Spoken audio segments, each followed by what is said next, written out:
Take your shirt off. Take your shirt off. Plantain. Shirtless Plantain show. Take your shirt off. It happened again. 94, 2002, 2010, 2014, 2018.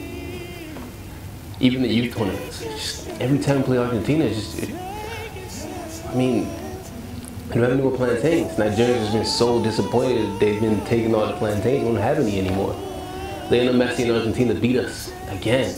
It's just, why do we deserve this? Why? I mean, again, really? FIFA, like, why do we keep playing Argentina? We played Maradona, we played Messi, like, can we just have a break from them? Like, for like 20 years at least?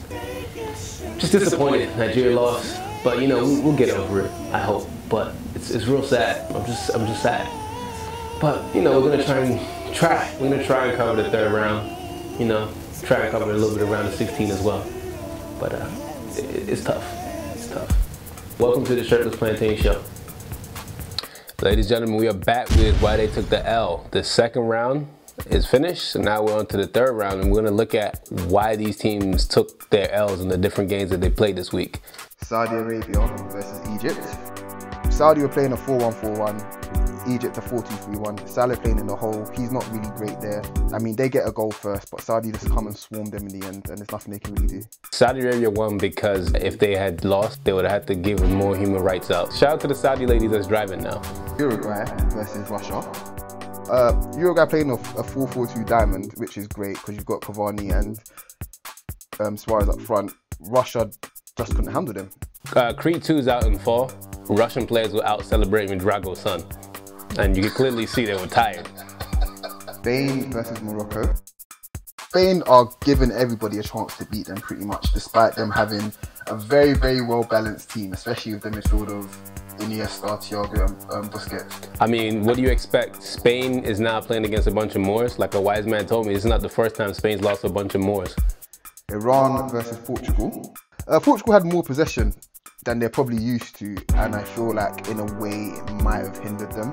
Cristiano Ronaldo was paying homage to Lionel Messi. That's why he missed, and then he saw that his nail was broken and he was out the game. That's why he threw elbows too. He was very upset.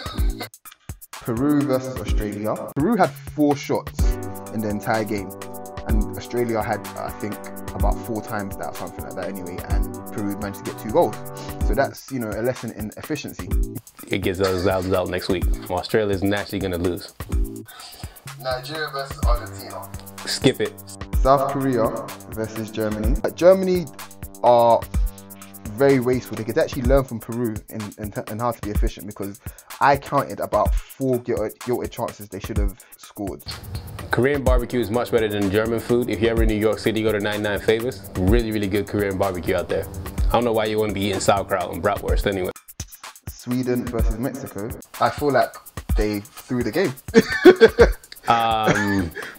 Match fixing, that's what else can I say? Sweden do not have the attacking ambition to go and put 3 past anybody. Not even themselves in training. Not even themselves in training. So this one's definitely a bit of match fiction. Colombia versus Senegal. They're a very good team, Colombia, especially from set pieces. They've got players who can deliver. So Senegal, you know, struggled with that, and they're very, very wasteful going forward. Senegal has a bunch of black men that perm their hair. Unless you're super fly, don't do that. Poland versus Japan. Poland were happy to take their 3 points that they weren't going to qualify with, and Japan were happy to take the L and just, you know, go about their way to the next round. It's a joke, honestly. So, ladies and gentlemen, we're going to go over our section called Hot Takes. We're going to go over the round of 16, disappointments, team that should never come back. And, you know, Baba Mushin is here with us, straight from his boys' quarter in Mushin, so he'll give you guys a little bit of insight. For some reason, there's no African teams. Sucks. First game is Uruguay-Portugal. What do you think about that? It's going to be some serious shithousery. I'm not confident enough to call who's going to win that game. But I do know there will be a lot of shithousing, and we'll all be winners. That's all I got. I mean, Uruguay is just a bunch of mercenaries, man. Those guys don't really care. I mean, you have the same Suarez who put his hand up against Ghana. You know, there's a lot going on in this game. There's a lot going on. And who knows, Carrezza might just decide to shoot from the outside of his boot again. So we don't know. We don't know what's going to happen in that game. Next one is we have France and Argentina. What do you think about that one? Man, I don't know who I want to lose more. Because Didier Deschamps is an asshole. But I still think they'll have too much for Argentina. Argentina hasn't played well. They have Messi, so they're always dangerous. But France is just a better team, top to bottom. Pogba did shaku the other day, so I want nothing but the best life from him, and that's really all you can get from me about that game. Because if I speak about Messi now, I go out and break his head. He's just pissing me off. Yo, Messi's bullied me ever since 2005. Club team, national team. I'm sick of him. He's a little tyrant. I'm tired. I'm just completely tired of Lionel Messi. I don't want to see him anymore. Next game, we have Brazil and Mexico. Dog, we already watched Brazil-Mexico. It was Brazil-Sweden, you know? They wore the same fucking clothes. Mexico will see that shit again. PTSD will kick in. They'll be home in a second. We can kind of move on from there. Next one is Belgium and Japan. It's kind of a weird matchup, but yeah, Belgium and Japan. I think it's a weird matchup that, to me, has an obvious winner. Japan literally stole their way into the second round via yellow cards. Like, they didn't get enough yellow cards, basically. They're not a very good team. They won their first game because Colombia went a man down 6 minutes in. And Belgium, as dumb as their coaches, will finish them ASAP. Yeah, shout out to Lukaku and his size 18 foot. He's probably going to score a few goals, so shout out to Lukaku. Next one is Spain versus Russia. That's a great matchup. You know, it didn't occur to me that was a matchup before you just mentioned it. Mm-hmm. And I'm like, wow. Mm-hmm. Wow.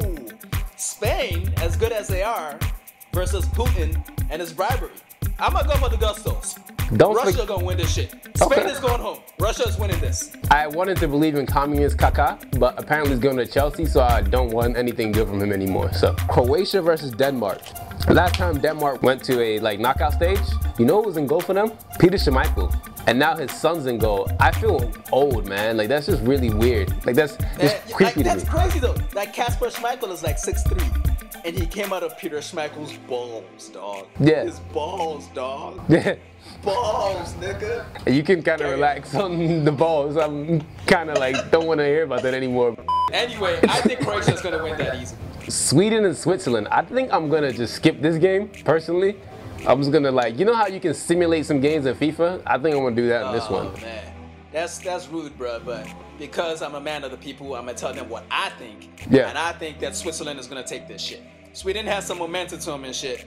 But, I mean, granted, Xhaka just fucking beat up his oppressors like 4 days ago. Mm-hmm. That high is going to last them past Sweden, man. Sweden not ready. This is basically like the neutral bowl. And I'm going to give it to the niggas with the cross because, oh shit, they both got crosses. Europe is so unimaginative. Let's move on. Next game is Colombia and England. England finally gets to play a good team. Yep. And they're going to lose.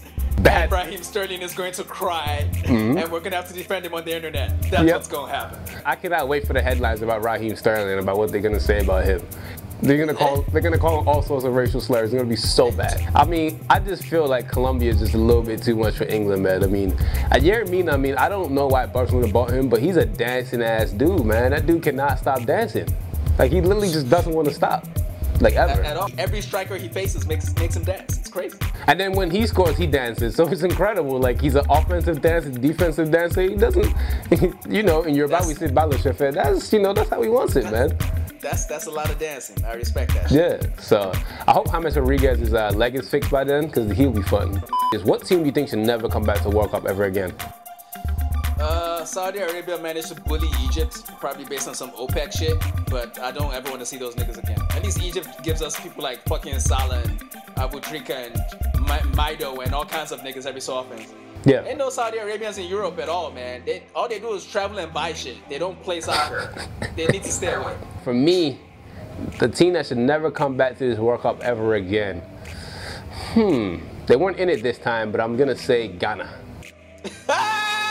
Germany actually disappointed me. That's my biggest disappointment, actually, is Germany. I mean, how can I pick anything else? It's fucking Germany. Yeah. Come on. They just put a fucking England. I mean, come on, man. Yeah, like you said, pray for Angela Merkel. That's it.